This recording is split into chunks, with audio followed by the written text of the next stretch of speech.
Hello everyone. तो हम पढ़ रहे थे क्लास 11th ललित कला की बुक जिसका नाम है भारतीय कला का परिचय। इसमें हम चैप्टर 6 पढ़ रहे थे। चैप्टर 6 का फर्स्ट पार्ट मैं ऑलरेडी डाल चुकी हूँ अपने चैनल पे। अगर आपने वो नहीं देखा है तो जाके चेक कर लें। और आज हम उससे आगे टॉपिक पढ़ेंगे जितना हमने फर्स्ट वीडियो में कवर कर लिया था। तो आज हम स्टार्ट करें पश्चिमी भारत के पश्चिमोत्तर क्षेत्र में, जिसमें गुजरात, राजस्थान शामिल है और कभी कभी शैलीगत विशेषताओं के कारण पश्चिमी मध्य प्रदेश को भी इसमें शामिल कर लिया जाता है। मंदिर इतने अधिक हैं कि उन पर व्यापक रूप से विचार नहीं किया जा सकता। ये मंदिर रंग और किस्म दोनों ही दृष्टियों से अनेक प्रकार के पत्थरों से बने हैं। इनमें बलुआ पत्थर का इस्तेमाल प्रयोग हुआ है। तथापि 10वीं से 12वीं शताब्दी के बीच बने मंदिरों की मूर्तियाँ धूसर स्लेटी से काले बेसाल्ट असिताशम की बनी पाई जाती है, लेकिन इनमें मुलायम चिकने सफ़ेद संगमरमर का भी तरह तरह से प्रचुर मात्रा में प्रयोग हुआ है, जो 10वीं से 12वीं शताब्दी के माउंट आबू रणकपुर राजस्थान के जैन मंदिरों में भी देखने को मिलता है। इस क्षेत्र के अत्यंत महत्वपूर्ण कला ऐतिहासिक स्थलों में से एक है गुजरात में शामलाजी, जो यह दर्शाता है कि इस क्षेत्र को पूर्ववर्ती कला परंपराएं गुप्त काल के बाद की शैली के साथ किस प्रकार मिल गई थी, जिसके फलस्वरूप मूर्ति कला में एक अलग नई शैली का उदय हुआ। धूसर स्तरित चट्टानों से बनी अनेक मूर्तियां इस क्षेत्र में पाई गई हैं, जिनका समय 6वीं शताब्दी के आसपास माना जाता है। इनके संरक्षक कौन थे, इस विषय में तो मतभेद है, पर इनका काल इनकी शैली के आधार पर निर्धारित कर दिया गया है।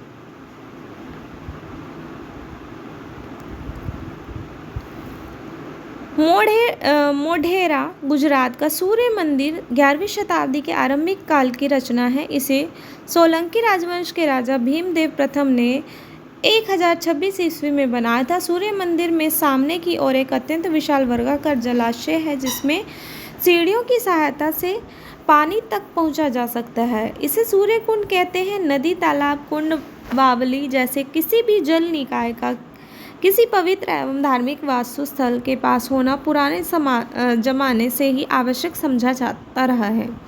इस काल तक आते आते ये जल निकाय अनेक मंदिरों के हिस्से बन गए। यह 100 वर्ग मीटर के क्षेत्रफल वाला वर्गाकार जलाशय है। जलाशय के भीतर की सीढ़ियों के बीच में 108 छोटे छोटे देव स्थान बने हुए हैं। एक अलंकृत विशाल चाप तोरण दर्शनार्थी को सीधे सभा मंडप तक ले जाता है। यह मंडप चारों ओर से खुला है, जैसे कि उन दिनों पश्चिमी तथा मध्य भारत के मंदिरों में आम रिवाज था। गुजरात की काष्ठ उत्कीर्ण की परंपरा का प्रभाव इस मंदिर में उपलब्ध प्रचुर उत्कीर्ण तथा मूर्ति निर्माण के कार्यों पर स्पष्ट दिखाई देता है, किंतु केंद्रीय छोटे देवालय की दीवारों पर कोई उत्कीर्ण कार्य नहीं किया गया है और दीवारें सादी छोड़ी गई हैं। चूँकि मंदिर पूर्वाभिमुख है, इसीलिए हर वर्ष विषुव के समय यानी 21 मार्च और 23 सितंबर को जब दिन रात बराबर होते हैं, सूर्य सीधे केंद्रीय देवालय पर चमकता है।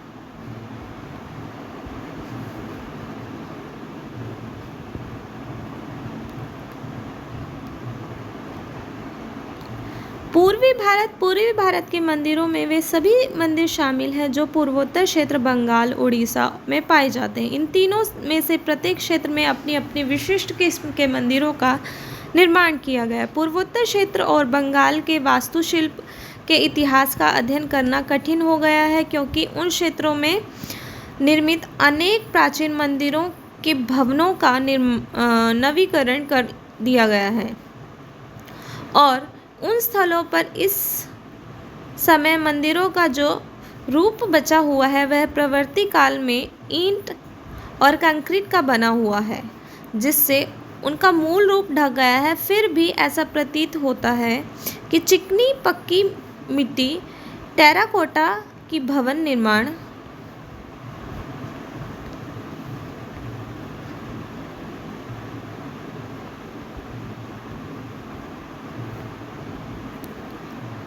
के लिए पटिया फलक बनाने के लिए मुख्य माध्यम थी। ऐसी मिट्टी की पटिया फलकों पर बंगाल में 7वीं शताब्दी तक बौद्ध और हिंदू देवी देवताओं की मूर्तियां चित्रित की जाती रहीं। असम और बंगाल में भी बड़ी संख्या में प्रतिमाएं पाई गई हैं, जिसमें उन क्षेत्रों के कुछ महत्वपूर्ण क्षेत्रीय शैलियों के विकास का पता चलता है। असम तेजपुर के पास डापर्वतीय में एक पुराना 6वीं शताब्दी में बना दरवाजे का ढांचा मिला है, जो तिनसुकिया के पास स्थित रंगागोरा चाय बागान टी स्टेट से तरह तरह की कुछ प्रतिमाएं मिली हैं, जिनसे इस क्षेत्र में गुप्तकालीन शैली के आगमन का पता चलता है। गुप्त कालोत्तर शैली इस क्षेत्र में 10वीं शताब्दी तक बराबर जारी रही, किंतु 12वीं से 14वीं शताब्दी के बीच असम में एक अलग क्षेत्रीय शैली विकसित हो गई। उत्तरी बर्मा से जब असम में टाई लोगों का आगमन हुआ तो उनकी शैली बंगाल की प्रमुख पाल शैली से मिल गई और उनके मिश्रण से एक नई शैली का विकास हुआ, जिसे आगे चलकर गुवाहाटी और उसके आसपास के क्षेत्र में अहोम शैली कहा जाने लगा।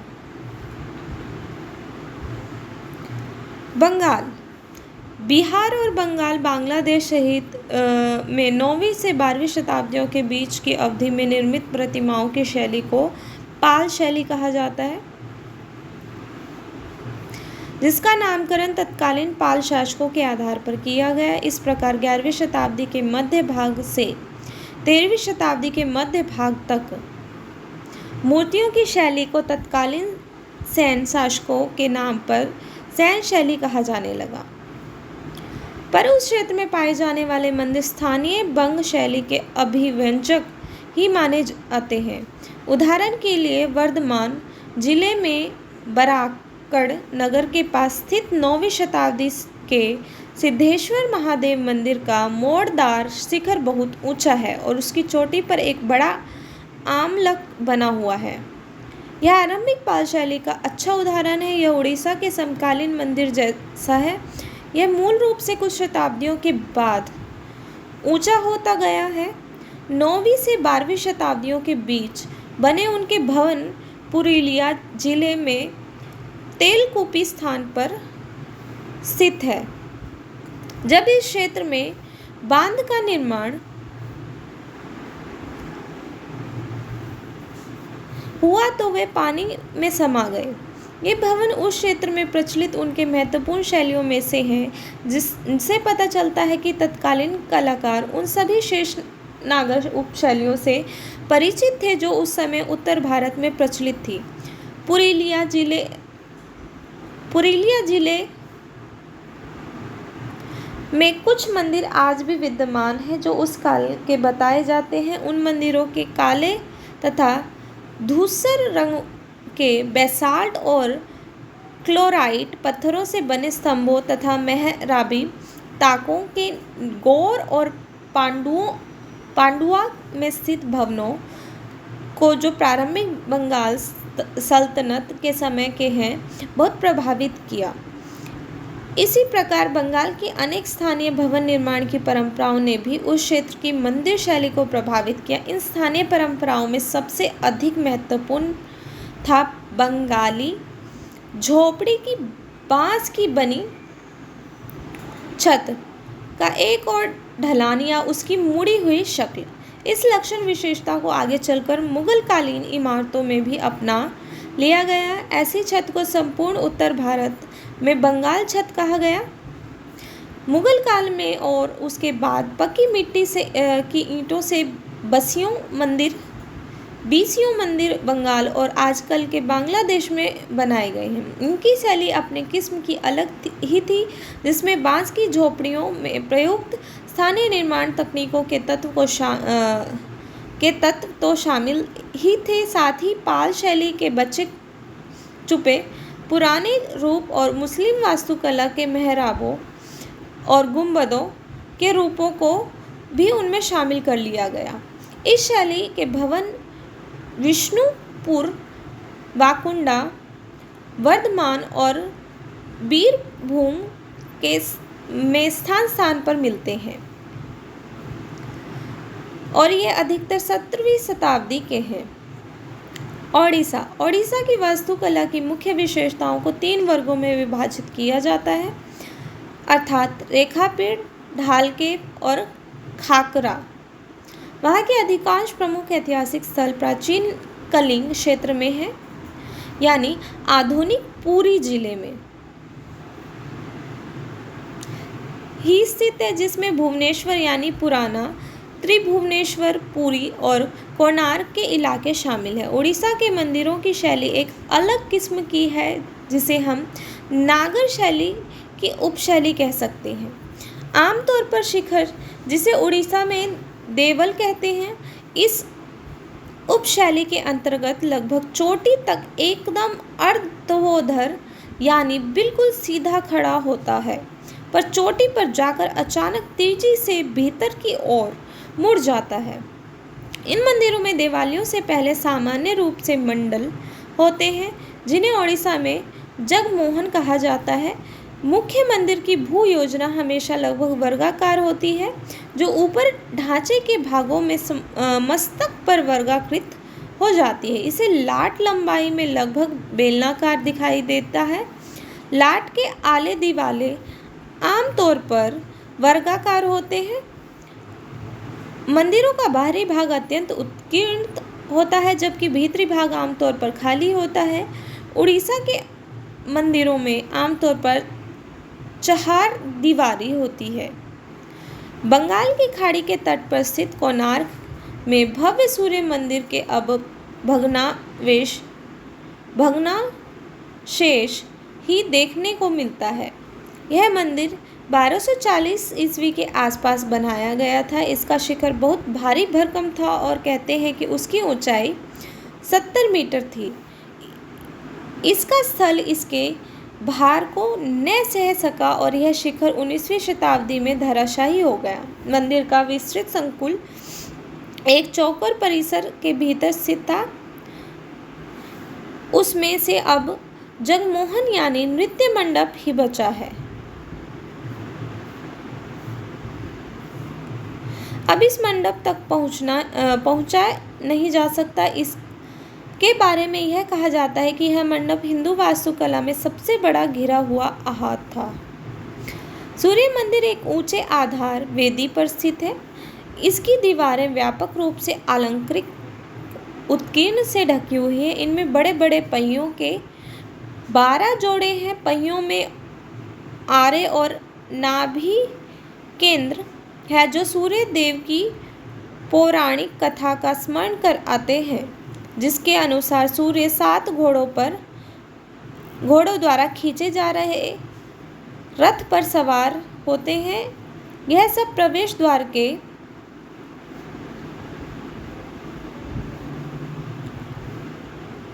सियान यानी सीढ़ियों पर उकेरा हुआ है।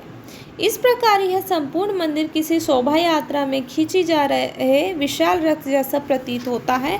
मंदिर की दक्षिणी दीवार पर सूर्य की एक विशाल प्रतिमा है, जो हरे पत्थर की बनी हुई है। ऐसा कहा जाता है कि पहले ऐसी 3 आकृतियां थीं। उनमें से हर एक आकृति एक अलग किस्म के पत्थर की बनी हुई अलग अलग दिशा की ओर अभिमुख थी। चौथी दीवार पर मंदिर के भीतर जाने का दरवाजा बना हुआ है, जहां सूर्य की वास्तविक किरणें गर्भगृह में प्रवेश करती हैं। पहाड़ी क्षेत्र कुमाऊं, गढ़वाल, हिमाचल और कश्मीर की पहाड़ियों में वास्तुकला का एक अनोखा रूप विकसित हुआ है। चूँकि कश्मीर का क्षेत्र गांधार काल के प्रमुख स्थलों जैसे तक्षशिला, पेशावर और पश्चिमोत्तर सीमा प्रांत के पास था, इसीलिए 5वीं शताब्दी तक आते आते कश्मीर की कला पर गांधार शैली का प्रबल प्रभाव दृष्टिगोचर होने लगा। दूसरी ओर उसमें गुप्तकालीन और गुप्तोत्तरकालीन परंपराएं भी जुड़ने लगी, जो सारनाथ और मथुरा से यहाँ तक कि गुजरात और बंगाल के केंद्रों से भी वहाँ तक पहुँची। ब्राह्मण पंडित और बौद्ध भिक्षु कश्मीर, गढ़वाल, कुमाऊं और मैदानी क्षेत्र में धार्मिक केंद्रों जैसे कि बनारस, नालंदा और दक्षिण की कांचीपुरम तक के केंद्रों के बीच अक्सर यात्रा करते रहते थे। फलस्वरूप बौद्ध और हिंदू परंपराएं आपस में मिलने लगी और फिर पहाड़ी इलाकों तक फैल गए। स्वयं पहाड़ी क्षेत्रों की भी अपनी एक अलग परंपरा थी, जिसके अंतर्गत लकड़ी के मकान बनाए जाते थे। इनकी छतें ढलवा होती थी, इसीलिए पहाड़ी क्षेत्रों में अनेक स्थानों पर हम देखेंगे कि मुख्य गर्भगृह और शिखर तो रेखा प्रसाद शैली से बने हैं, जबकि मंडप काष्ठ वस्तु के एक पुराने रूप में होता है। कभी कभी मंदिर स्वयं पैगोडा स्तूप की सूरत ले लेता है। कश्मीर का कोटा काल वस्तु की दृष्टि से अत्यधिक उल्लेखनीय है। उन्होंने बहुत से मंदिर बनाए, जिनमें से पंड्रेथान में निर्मित मंदिर सबसे अधिक महत्वपूर्ण है। ये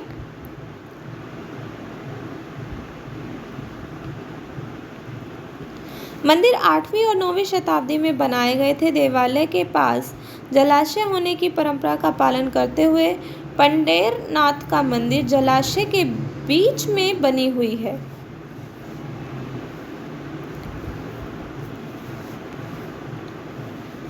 एक वेदी पर निर्मित है। वैसे तो कश्मीर में बौद्ध और हिंदू दोनों धर्मों के अनुयायियों के होने के साक्ष्य मिलते हैं, पर मंदिर एक हिंदू देवस्थान है और संभवतः शिव को समर्पित है। इस मंदिर की वास्तुकला कश्मीर की वर्षों पुरानी परंपरा के अनुरूप है, जिसके अंतर्गत लकड़ी की इमारतें बनाई जाती थी।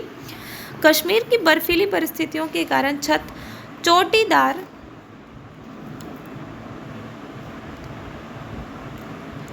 होती है और उसका ढाल बाहर की ओर होता है, जिससे कि हिमपात का मुकाबला किया जा सके। यह मंदिर बहुत ही कम अलंकृत और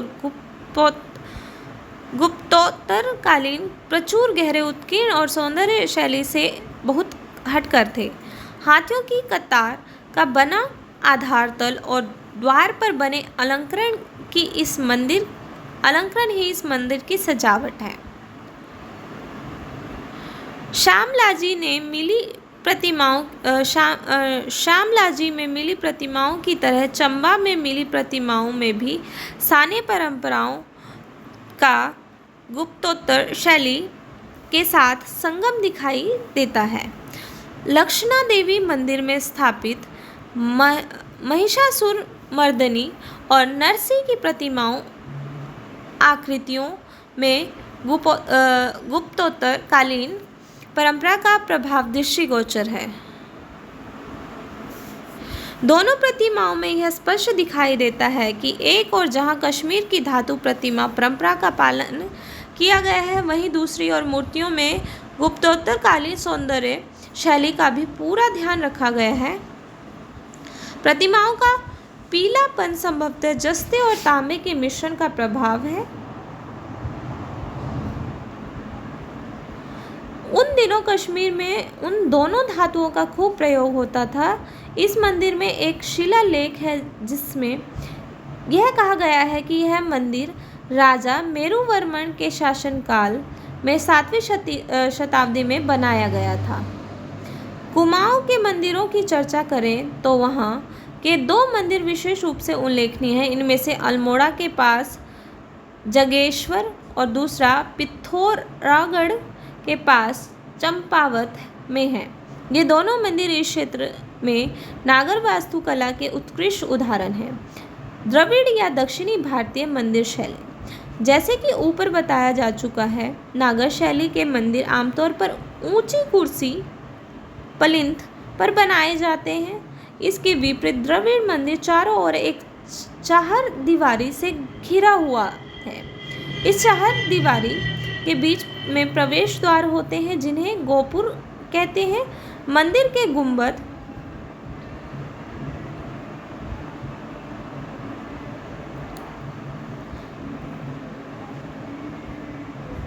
का रूप, जिसे तमिलनाडु में विमान कहा जाता है, मुख्यतः एक सीढ़ीदार पिरामिड की तरह होता है जो ऊपर की ओर ज्यामितीय रूप से उठा होता है, न कि उत्तर भारत के मंदिरों की तरह मोड़दार शिखर के रूप में। दक्षिणी भारतीय मंदिरों में शिखर शब्द का प्रयोग मंदिर की चोटी पर स्थित मुकुट जैसे तत्व के लिए किया जाता है, जिसकी शक्ल आमतौर पर एक छोटी स्तूपिका या अष्टभुजी गुमटी होती है। यह उस क्षेत्र के बराबर होती है जहां उत्तर भारतीय मंदिरों में एक आमलक या कलश होता है। उत्तर भारत के मंदिर के गर्भगृह के प्रवेश द्वार के पास मिथुनों या गंगा यमुना नदी की प्रतिमाएं होती हैं। दक्षिण भारतीय मंदिरों में आमतौर पर भयानक द्वारपालों की प्रतिमाएं खड़ी की जाती हैं, जो मानो मंदिर की रक्षा कर रहे हैं। मंदिर के आहते परिसर में कोई बड़ा जलाशय या तालाब होता है। उप देवालयों को या तो मंदिर के मुख्य गुंबद के भीतर ही शामिल कर लिया जाता है या फिर अलग छोटे देवालयों के रूप में मुख्य मंदिर के पास रखा जाता है। दक्षिण के मंदिरों में उत्तर भारत के मंदिरों की तरह एक साथ कई छोटे बड़े शिखर नहीं होते। दक्षिण के सबसे पवित्र माने जाने वाले कुछ मंदिरों में आप देखेंगे कि मुख्य मंदिर जिसमें गर्भगृह बना होता है उसका गुंबद सबसे छोटा होता है। इसका कारण यह है कि वह मंदिर का सबसे पुराना भाग होता है और समय के साथ जब नगर की जनसंख्या और आकार बढ़ जाती है तो मंदिर भी बड़ा हो जाता है और उसके चारों ओर नई चारदीवारी बनाने की भी ज़रूरत पड़ जाती है। इसकी ऊंचाई इससे पहले वाली दीवार से ज़्यादा होगी और उसका गोपुर भी पहले वाले गोपुर से अधिक ऊंचा होगा। उदाहरण के लिए यदि आप आधुनिक त्रिचिरापल्ली के श्रीरंगम मंदिर के दर्शन करने जाएं तो आप पाएंगे कि इसके 4 समकेंद्रीय आयताकार आहते चारदीवारियां हैं और यह हर चारदीवारी में एक गोपुर बना है। सबसे बाहर की चारदीवारी सबसे नई है और एकदम बीच का गुंबद जिसे गर्भगृह बना है सबसे पुराना है। इस प्रकार मंदिर शहरी वास्तुकला के केंद्र बिंदु बनने लगे थे। तमिलनाडु में कांचीपुरम,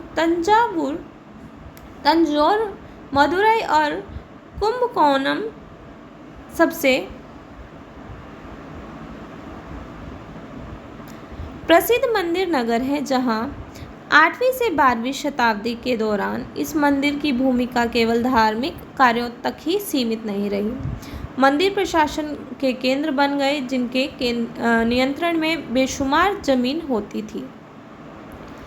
जिस तरह से नगर मंदिरों की कई उप श्रेणियाँ होती हैं, उसी प्रकार द्रविड़ मंदिरों की भी कई उप श्रेणियाँ हैं। इनकी मूल आकृतियाँ 5 प्रकार की होती हैं: वर्गाकार, आयताकार, अंडाकार, वृत्त और अष्टास्त्र। इनमें से वर्गाकार को आमतौर पर कूट या चतुस्त्र कहा जाता है। आयताकार यानी शाला या आयस्त्र, अंडाकार जिसे गजपृष्ठीय कहते हैं और हाथी के पीठ जैसी होती है, इसे वृत्तायत भी कहा जाता है। गजपृष्ठीय चैत्यों के षटकाकार रूपों पर आधारित होती है, जिनके प्रवेश द्वार घोड़े की नाल के आकार के होते हैं, जिन्हें आमतौर पर नासी कहा जाता है। वृत्त, गोलाकार और अष्टभुजाकार आमतौर पर मंदिर की योजना और उनमें विमान देवी देवता के मूर्त रूप के अनुसार निर्धारित होते थे। इसीलिए उचित यही था कि विशिष्ट प्रकार की मूर्तियों के लिए उसी से संबंधित प्रकार के मंदिर बनाए जाएं। स्मरण रहे कि ऊपर सरल रीति से इन उप श्रेणियों में जो अंतर बताए गए हैं वे इस अवस्था काल तक लागू होते हैं, क्योंकि आगे चलकर इन विभिन्न रूपों का कहीं कहीं मिश्रण हो गया है और उनमें मेल से नए नए रूप विकसित हो गए हैं। पल्लव वंश दक्षिणी भारत का एक पुराना राजवंश था। पल्लव ईसा की 2री शताब्दी से ही आंध्र क्षेत्र में सक्रिय रहे थे, फिर दक्षिणी की ओर आगे बढ़ने लगे और तमिलनाडु में बस गए। 6वीं से 8वीं शताब्दी तक का इतिहास अधिक अच्छी तरह से जाना जा सकता है क्योंकि उनके उस समय में कई शिलालेख और स्मारक आज भी उपलब्ध हैं। उनके शक्तिशाली राजाओं ने अपने साम्राज्य को उपमहाद्वीप के अनेक भागों तक फैलाया। कभी कभी तो उनके साम्राज्य की सीमाएं ओडिशा तक फैल गई थी। उन्होंने पूर्वोत्तर एशिया के साथ भी अपने मजबूत संबंध स्थापित कर लिए थे। पल्लव राजा अधिकतर शैव थे, लेकिन उनके शासनकाल के अनेक वैष्णव मंदिर आज भी मौजूद हैं और इसमें भी कोई संदेह नहीं कि वे दक्कन के लंबे बौद्ध इतिहास से प्रभावित थे। आमतौर पर ऐसा माना जाता है कि उनके आरंभिक भवन शैलीकृत चट्टानों को काटकर बनाए गए थे, जबकि बाद वाले भवन संरचनात्मक रोड़ा पत्थर आदि से चुनकर बनाए गए थे। तथापि यह विश्वास करने के लिए पर्याप्त आधार मौजूद है कि संरचनात्मक भवन उस समय भी सुविख्यात थे जब शैलकृत भवनों को खोदा जा रहा था। आरंभिक भवनों को आमतौर पर महेंद्र वर्मन प्रथम, जो कि कर्नाटक के चालुक्य राजा पुलकेशिन द्वितीय का समकालीन था, इसके शासनकाल का माना जाता है। नरसिंह वर्मन प्रथम, जिसे मामल भी कहा जाता है, 640 ईस्वी के आसपास पल्लव राजगद्दी पर बैठा था। उसके बारे में यह प्रसिद्ध है कि उसने पुलकेशिन द्वितीय को हराकर उसके हाथों अपने पिता को मिली हार का बदला लिया और महाबलीपुरम में अनेक भवनों के निर्माण का कार्य प्रारंभ किया। संभवतः इसीलिए महाबलीपुरम को उसके नाम का अनुकरण करते हुए मामल्लपुरम कहा गया।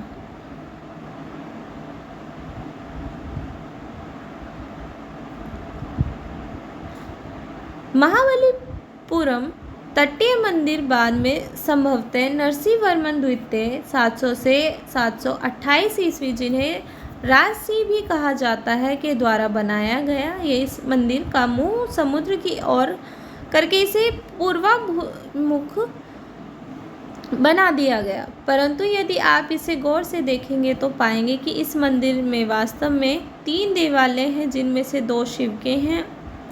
उनमें से एक पूर्वाभिमुख और दूसरा पश्चिमाभिमुख, और उन दोनों के बीच में अत्यंत शयनम रूप से विष्णु का मंदिर है। यह एक असामान्य बात है क्योंकि मंदिरों में आमतौर पर एक ही मुख्य देवालय होता है, पूजा के 3 स्थान नहीं होते। इससे यह पता चलता है कि मंदिरों की मूल योजना संभवतः रूप में नहीं था और आगे चलकर परवर्ती संरक्षकों ने मूल देवालय के साथ और देवालय जोड़ दिए। मंदिर के आहते में कई जलाशय, एक आरंभिक गोपुर और कई अन्य प्रतिमाएं होने का साक्ष्य मिलता है। मंदिर की दीवारों पर शिव के वाहन नंदी बैल की भी प्रतिमाएं हैं तथा नीची दीवारों पर और भी कई आकृतियां बनाई हुई हैं, लेकिन वे सदियों तक समुद्र के नमकीन पानी की मार सहते सहते काफ़ी बिगड़ गए हैं। तंजावुर का भव्य शिव मंदिर, जिसे राजेश्वर या बृहदेश्वर मंदिर कहा जाता है, समस्त भारतीय मंदिरों में सबसे बड़ा और ऊंचा है। इसका निर्माण कार्य 1009 ईस्वी के आसपास राजा राज चोल द्वारा पूरा करवाया गया था। मंदिर निर्माण उस काल की एक विशेष गतिविधि थी जब 100 से अधिक महत्वपूर्ण मंदिरों का निर्माण हुआ और चोल काल के अनेक मंदिर आज भी बेहतर अवस्था में पाए जाते हैं और उनमें से कई मंदिरों में आज भी पूजा होती है। चोल सम्राट द्वारा निर्मित कराया गया बृहदेश्वर मंदिर पूर्ववर्ती पल्लव, चालुक्य और पांड्य राजाओं द्वारा बनाए गए किसी भी मंदिर से आकार प्रकार को देखते हुए बड़ा है।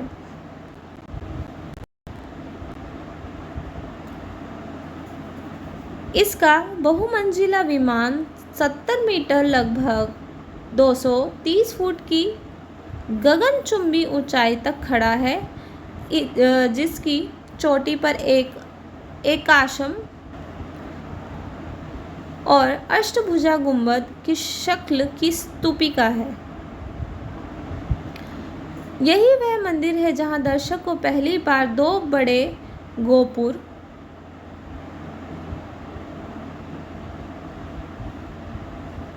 देखने को मिलता है।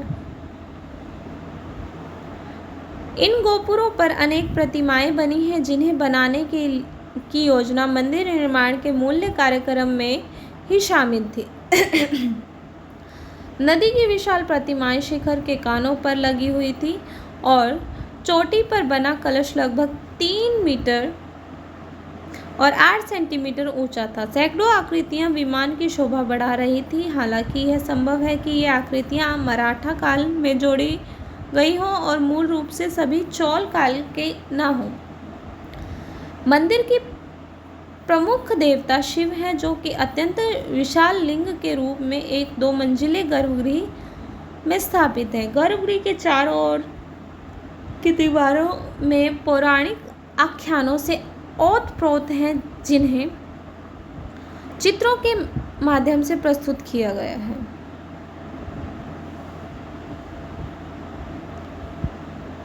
दक्कन की वास्तुकला। कर्नाटक जैसे कई क्षेत्रों में अनेक विभिन्न शैलियों के मंदिरों का निर्माण हुआ है, जिनमें उत्तर तथा दक्षिणी भारतीय दोनों क्रमों का प्रयोग हुआ था। कुछ विद्वानों ने तो इस क्षेत्र के मंदिरों को नागर एवं द्रविड़ शैली से हटकर उनकी मिश्रित शैली माना है। यह शैली 7वीं शताब्दी के उत्तरार्ध में लोकप्रिय हुई और जिसका उल्लेख कुछ प्राचीन ग्रंथों में वेसर के नाम से किया जाता है।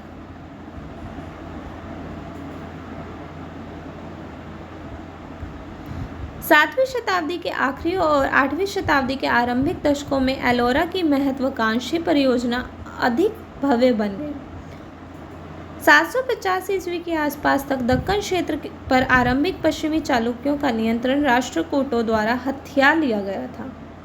उनकी वास्तुकला की सबसे बड़ी उपलब्धि थी एलोरा का कैलाशनाथ मंदिर, जिसे हम भारतीय शैलकृत वास्तुकला की कम से कम 1000 वर्ष पूर्व की परंपरा पर प्रकाष्ठ कह सकते हैं। यह मंदिर पूर्णतः द्रविड़ शैली से निर्मित है और इसके साथ नदी का देवालय भी बना है। चूँकि यह मंदिर भगवान शिव को समर्पित है, कैलाशवासी है, इसीलिए इसे कैलाशनाथ मंदिर की संज्ञा दी गई। इस मंदिर का प्रवेश द्वार गोपुर जैसा है। इसमें चारों ओर उपासना कक्ष और फिर सहायक देवालय बना है, जिसकी ऊंचाई 30 मीटर है। महत्वपूर्ण बात तो यह है कि यह सब एक जीवंत शैलखंड पर उकेर कर बनाया गया था। सबसे पहले एक आसम पहाड़ी के एक हिस्से को धैर्यपूर्वक उकेरा काटा गया और इस संपूर्ण बहुमंजिली संरचना को पीछे छोड़ दिया गया। एलोरा में राष्ट्रकूट कालीन वास्तुकला काफ़ी गतिशील दिखाई देती है। आकृतियाँ अक्सर असल कद से अधिक बड़ी हैं, जो अनुपम भव्यता और अत्यधिक ऊर्जा से ओतप्रोत हैं। दक्कन के दक्षिणी भाग यानी कर्नाटक के क्षेत्र में बेसर वास्तुकला की संकर मिली-जुली शैलियों के सर्वाधिक प्रयोग देखने को मिलते हैं। पुलकेशिन प्रथम ने यहाँ सर्वप्रथम पश्चिमी चालुक्य राज्य स्थापित किया, जब उसने 543 ईस्वी में बादामी के आसपास के इलाके को अपने कब्जे में लिया। आरंभिक पश्चिमी चालुक्य शासकों ने अधिकांश दक्कन पर 8वीं शताब्दी के मध्य भाग तक शासन किया, जब तक कि राष्ट्रकूटों ने उनसे सत्ता नहीं छीन ली। आरंभिक चालुक्यों ने पहले शैलकृत गुफाएं बनाई और फिर उन्होंने संरचनात्मक मंदिर बनाए। यह गुफाओं में सबसे पुरानी गुफा है, जो अपनी विशिष्ट मूर्ति कलात्मक शैली के लिए जानी जाती है। इस स्थल पर पाई गई सबसे महत्वपूर्ण प्रतिमाओं में से एक नटराज की मूर्ति है, जो सप्तामृकाओं के असली आकार से भी बड़ी प्रतिमाओं से घिरी है। इनमें से 3 प्रतिमाएं दाहिनी ओर बनी हैं और ये प्रतिमाएं वैविध्यपूर्ण है। इनकी शारीरिक संरचना पतली है, चेहरे लंबे बने हुए हैं और इन्हें छोटी धोतियां लपेटे हुए दिखाया गया है जिनमें सुंदर चुन्नटें बनी हुई हैं। ये निश्चित रूप से समकालीन पश्चिमी दक्कन या वाकाटक शैलियों से भिन्न है जो महाराष्ट्र में पोरनार और रामटेक जैसे स्थानों पर देखने को मिलती हैं। अनेक शैलियों का संकरण और समावेश चालुक्यकालीन भवनों की विशेषता थी। चालुक्य मंदिरों का एक सर्वोत्तम उदाहरण पट्टडकल में स्थित विरूपाक्ष मंदिर है। यह मंदिर विक्रमादित्य द्वितीय के शासनकाल 733 से 44 ईस्वी में उसकी पटरानी लोका महादेवी द्वारा बनाया गया था। यह मंदिर प्रारंभिक द्रविड़ परंपरा का एक सर्वोत्तम उदाहरण है। यहाँ स्थित एक अन्य महत्वपूर्ण धार्मिक स्थल पापनाथ मंदिर है जो कि भगवान शिव को समर्पित है।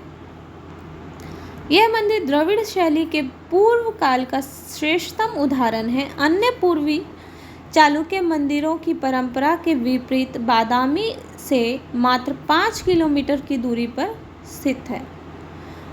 महाकूट मंदिर तथा आलमपुर स्थित स्वर्ग ब्रह्म मंदिर में राजस्थान एवं उड़ीसा की उत्तरी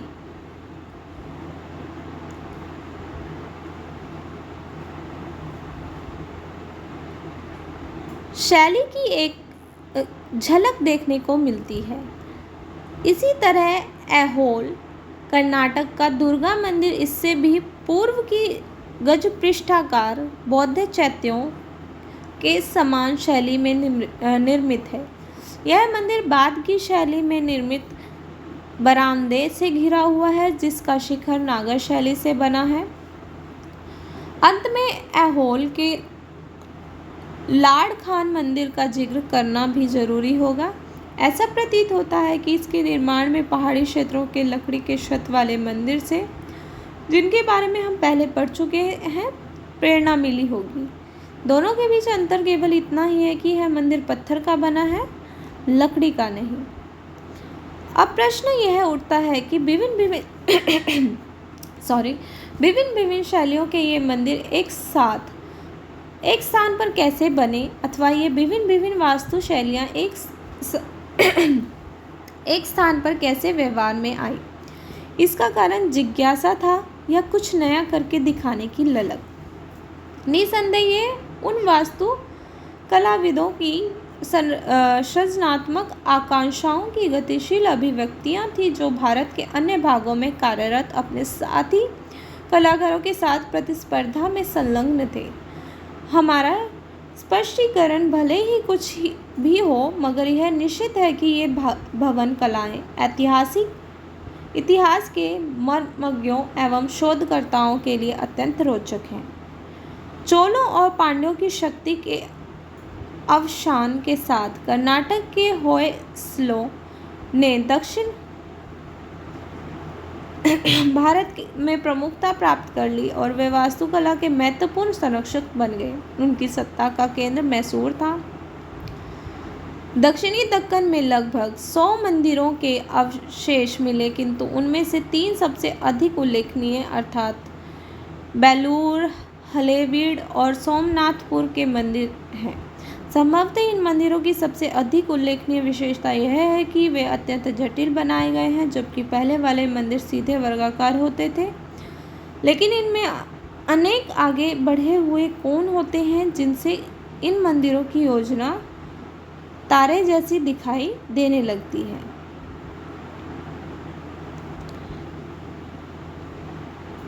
इसीलिए इस योजना को तारकीय योजना कहा जाता है। चूँकि ये मंदिर सैलखड़ी घिया पत्थर से बने हुए हैं, इसीलिए कलाकार अपनी मूर्तियों को बारीकी से उकेर सकते हैं। इस बारीकी को विशेष रूप से उन देवी देवताओं के आभूषणों के अंकन में देखा जा सकता है जो उन मंदिर पर सजे हुए हैं।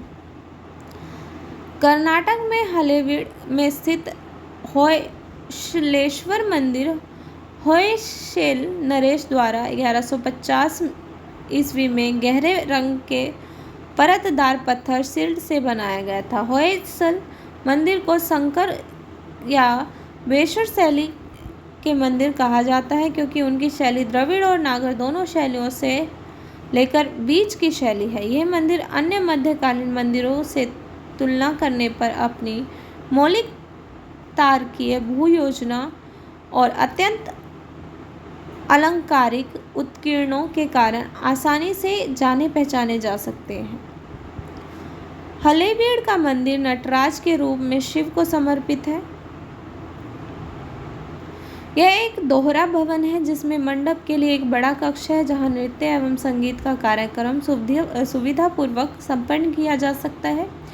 प्रत्येक भवन से पहले एक नदी मंडप है। इस मंदिर और उसके निकटवर्ती बेलूर मंदिर का गुंबद काफ़ी पहले गिर चुका है और मंदिर पहले कैसा दिखता होगा इसका अनुमान द्वारों के दोनों ओर स्थित छोटे छोटे प्रतिरूपों से ही लिया जा सकता है। केंद्रीय वर्गाकार योजना से जो कोणीय प्रक्षेप आगे निकले हुए हैं वे तारे जैसा प्रभाव